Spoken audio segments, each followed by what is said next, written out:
Hello, and welcome to another show of From the Top.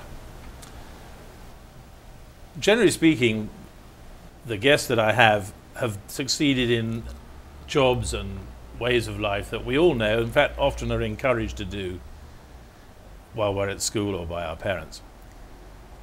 My guest today is the complete opposite.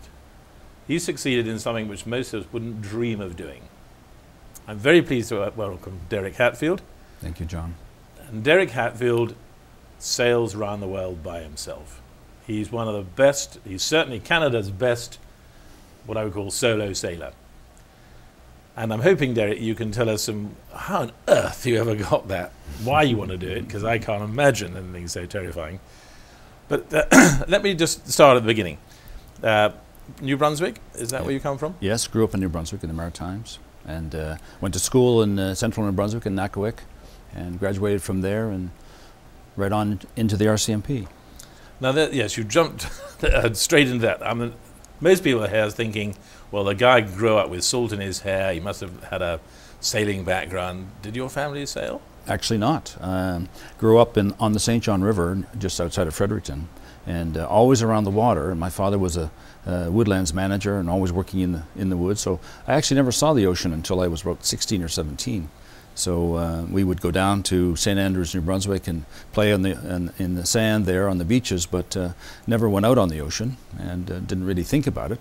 It was one of those foreign places. But grew up on the St. John River, freshwater, always playing around with boats, but mostly power boats, and did some water skiing, did some competitive water skiing around.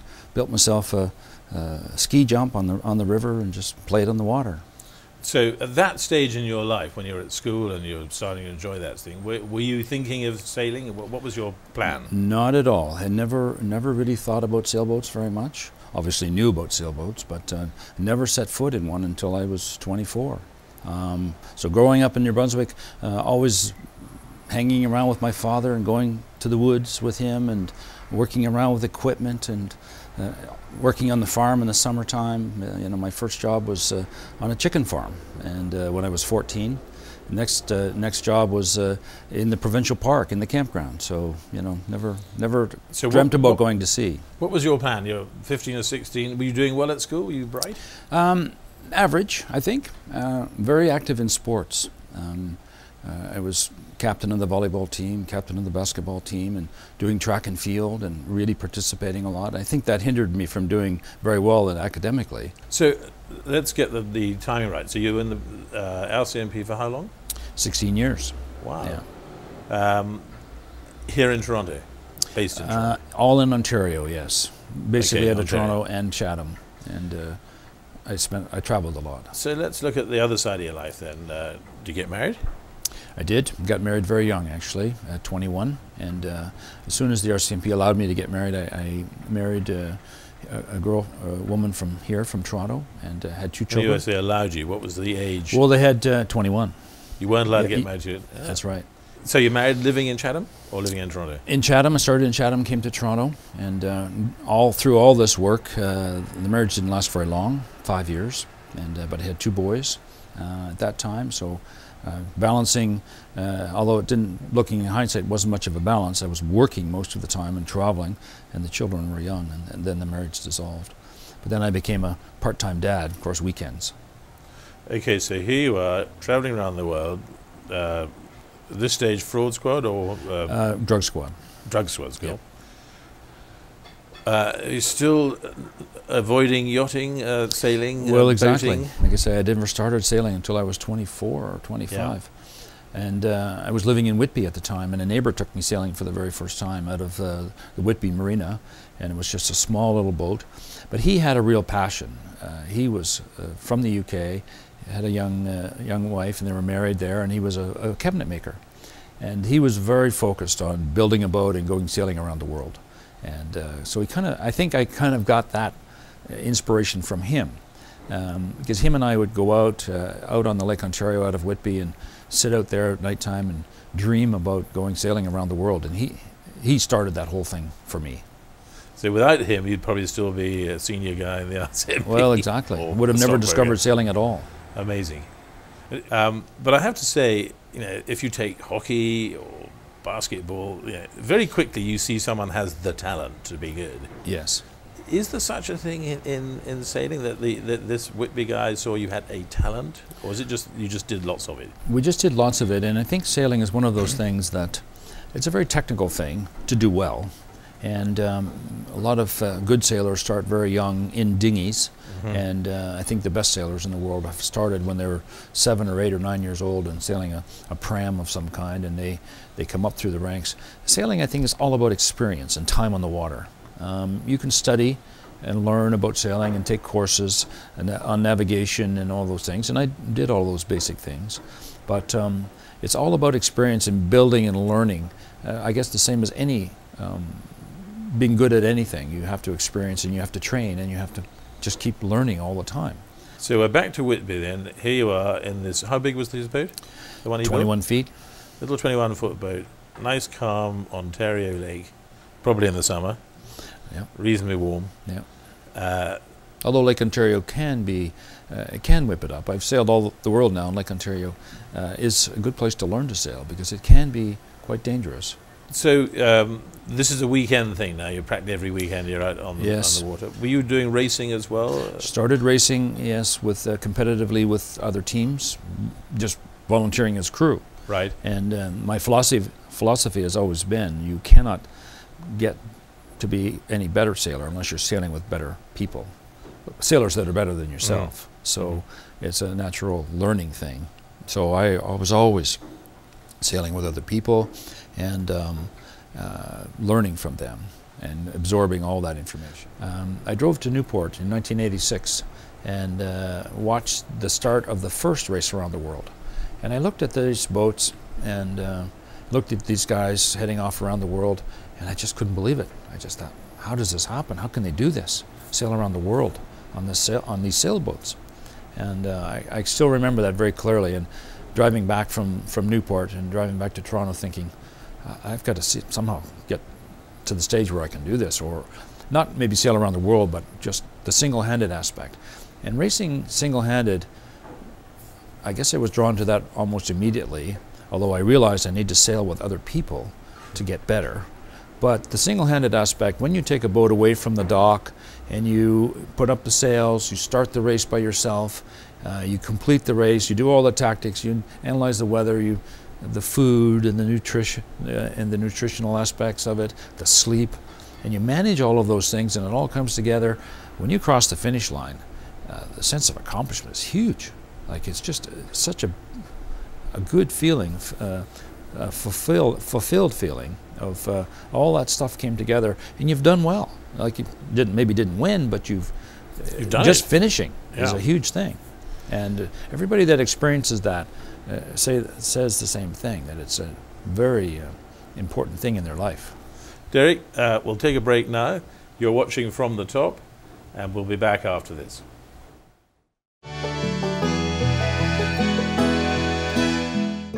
Welcome back to From the Top. John Miers speaking with Derek Hatfield. So Derek, I'd like to now get into the whole understanding of why and how it is that you become a successful solo sailor. Yes. From a physical point of view, I think the characters of all single-handed racers they're very focused on goals, long-term goals.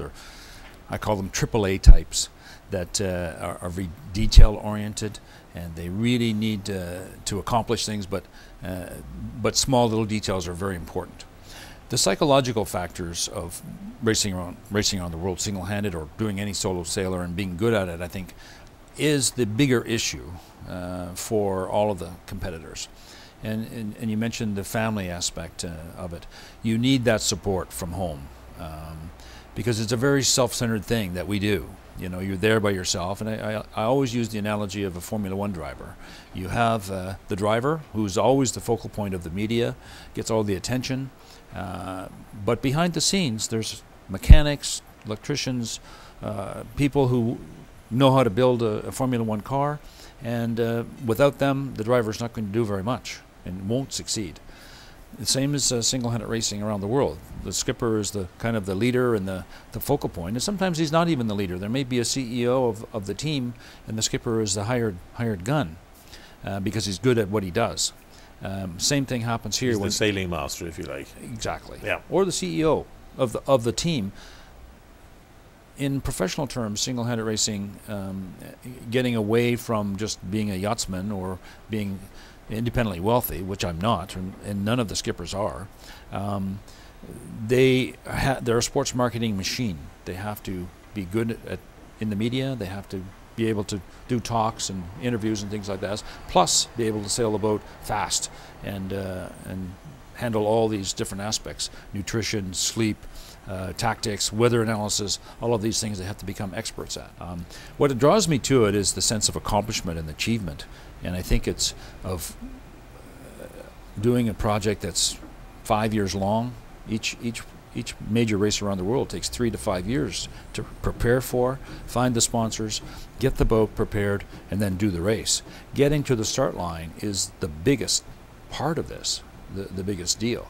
The race, which is just condensed into a matter of months, is the easy part.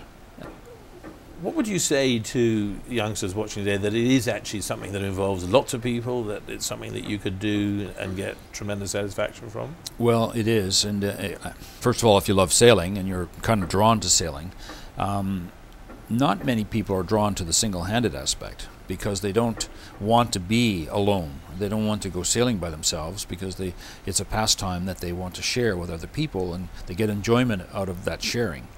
I would never go sailing by myself just to go sailing. I'd never go sailing to do that. I only sail single-handed because it's a race. So I'm very competitive first, and the competition is what drew it to me, and the sense of self-accomplishment after you do it is what keeps me coming back. I'm interested actually listening to you now, because I think that a lot of us feel, well, a guy who's going to do something like sail around the world by himself must be some sort of loner, some sort of monk, some sort of doesn't fit in with society particularly, and this is obviously not the case at all. No, it's not the case at all, because all of the skippers are very family oriented, and they're very likable people. They have to attract people to help them, to join their team, to work with them. They have to be easygoing, and they have to be able to manage people at the professional level. This is what it's all about. Let's talk through the Spirit of Canada experience. Yes. That was the first time that you really put a really good team together to sail around the world. First of all, the team. Who's in the team? Well, the team is very fluid.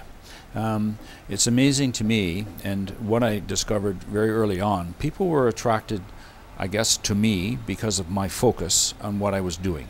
And the fact that I could do these races offshore and do quite well, Bermuda races, transatlantic races, and I could tell people about it, people were attracted to that whole thing. The first boat, Spirit of Canada, 14,000 hours went into the build of it. Every one of those hours were volunteered. Didn't pay for 1 hour. So this was in New Brunswick? In New Brunswick and here. It was started in New Brunswick with my father's shop, but it wasn't just my father. It was the whole community got behind it, because they thought, well, wow, this is something special. This boat's going to go around the world, and Derek's going to race it. And so they joined in. They volunteered their time. Some would spend hundreds of hours. Some would spend 50 hours. That's where I came up with the name. Why I came up with the name Spirit of Canada, because so many people were interested in this and would volunteer their time. And at the end of that race, even though I broke the mast in a horrendous pitch pole at Cape Horn, the media attention was fantastic, and everybody kind of felt, wow, everybody felt good about this, building this boat and supporting me and getting me around the world. And it sounds to me that you obviously do have, and I know you a bit now, quite clearly, you have this ability to get people to want to help you and support you. But yet it's been very difficult raising large, which you have to have, large chunks of money to get a project like this going. Canada just doesn't seem to embrace Spirit of Canada sailing around the world. Not from a corporate point of view. Why? Our success has been the grassroots side of things, and all these individuals that were attracted, most of them sailors or people who sail. So my modus operandi for raising money and getting corporate sponsorship started off with doing talks at yacht clubs across the country and boat shows. I have 700 of those in the last 5 years. Every time I do that talk and tell them about the Spirit of Canada story and the first race around the world and what we're doing next, they are motivated to help. And that motivation, at the time, we put their names on the side of the hull. I came up with the idea, well, if you give me a $100 donation, I'll put your name on the side of the hull and I'll take you around the world with me. You can't come with me because I'm racing single-handed, but you can send your name around. So you know, and I would get emails and phone calls from people who I never met, and sailors, and saw it on the CBC or saw it on TV or in the papers, and would say, wow, I need to support you. Where do I, how do I contribute? How do I help?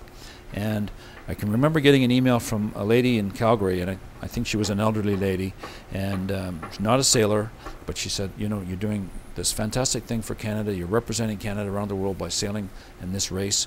I want to support you. But she really got emotional about the fact that her name was on the boat, and that deep in the Southern Ocean, when I was having lots of trouble and I was miserable and tired and cold and depressed, that her name was there with me. And she was very emotional about this, the fact that her name was there. That was the success of Spirit of Canada. Derek, hold that thought. We'll take a small break here from the top. John Miers talking to Derek Hatfield. See you in a minute. Welcome back to From the Top. It's John Miers, and I'm really enjoying talking at the moment to Derek Hatfield. Derek, what's come through so far for me anyway is that you're not a social outcast. You're not someone who doesn't like people. You actually love working with a team. Yes. And you've achieved what you've achieved by small steps. Is that, how would you describe it? Well, I think that is the key to the success of I guess anybody with a big endeavor or a big job ahead of them, or a learning curve that is pretty daunting. Sailing around the world and getting that experience is a huge learning curve. So my philosophy and my take on this is you need to incrementally just keep notching up that experience and getting more and more experience. And if you're having a good time with it and you're succeeding, then bite off a bigger chunk and the next chunk and the next chunk. But I think that's the same as any person who's successful in an endeavor like an Olympic sport, or maybe possibly a CEO who has to build a team and do a long-term job. So how would you compare yourself to an Olympian? Let's put that I think the focus is the same. I think Olympians are all very focused on their sport, and they continue to train and focus on making getting better equipment, and always being at the forefront of their sport, their career. I consider myself a professional sailor, and and I just constantly stay in touch with the technology and constantly improving. The sponsorship aspect is always a challenge and always a big thing, so you have to be able to go to companies and talk to them and try and convince them that we're a sports marketing team and we can represent them properly. So it's a well-rounded, very challenging type of business. Would it be better if you didn't have to sponsor, because you could then, go and get the sponsorship?